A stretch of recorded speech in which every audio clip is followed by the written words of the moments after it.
A story I read in the Church Times recently reminded me how very vulnerable we all are to making mistakes. To err is human. But of course, we hope to learn from our mistakes. The mythical story in the book of Job is about people who are mistaken about God. You may know the story. Job was a faithful servant of God, kind, wealthy and generous, with a large family and vast possessions. One day, when the heavenly beings are gathered before God, Satan was there too. And God asks Satan, "Where have you been?" And Satan answers, "I've been roaming around the earth, seeing what's going on." "Did you notice my servant Job?" God asks. "There is no one as good and faithful as he. He worships me and is careful not to do anything evil." But Satan has a theory that humans will only be faithful just as long as they continue to receive God's blessings.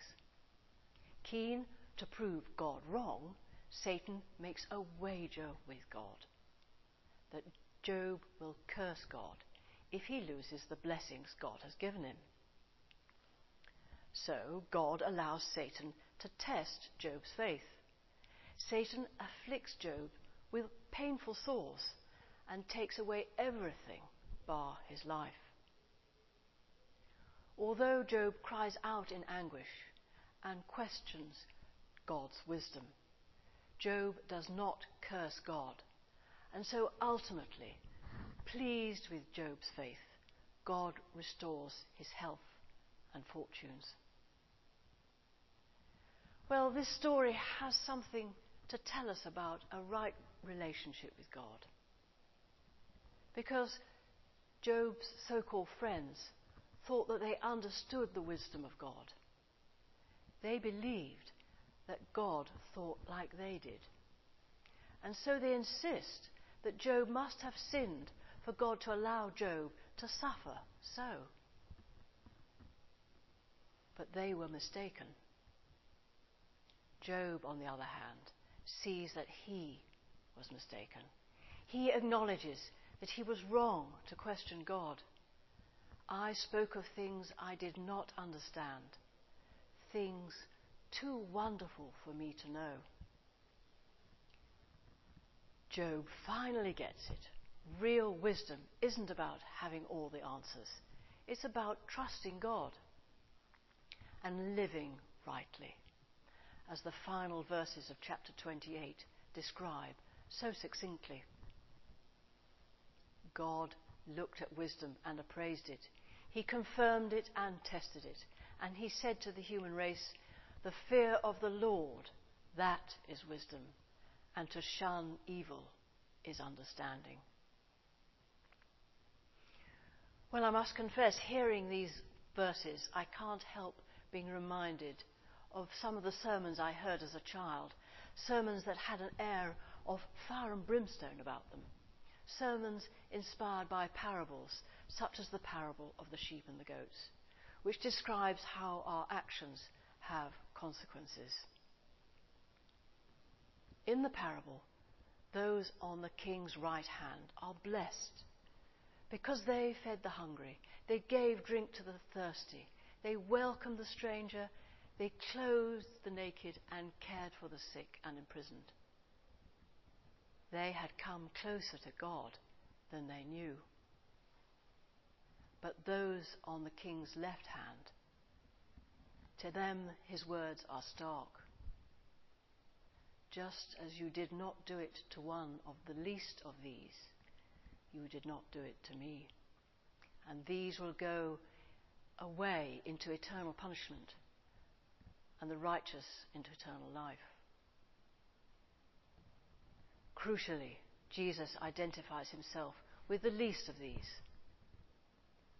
Our treatment of others, Jesus tells us, equates to our treatment of him.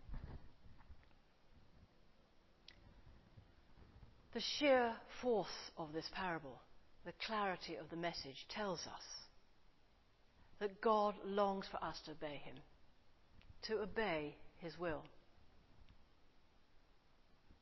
Austin Farrer wrote this: "We cannot touch God except by willing the will of God."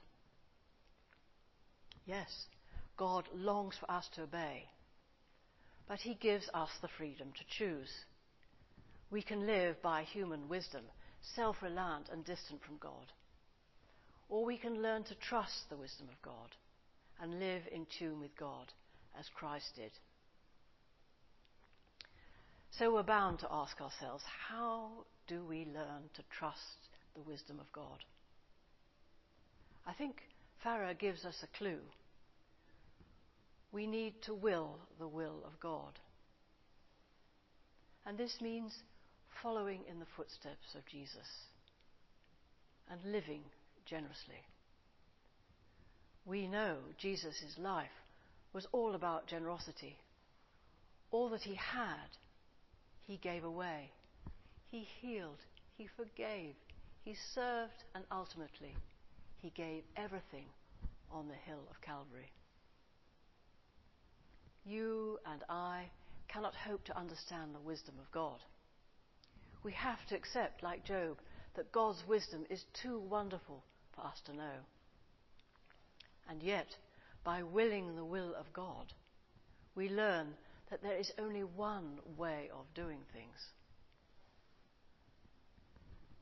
Frank Sinatra famously sang, "I did it my way." But this is not our song, because the only way is God's way.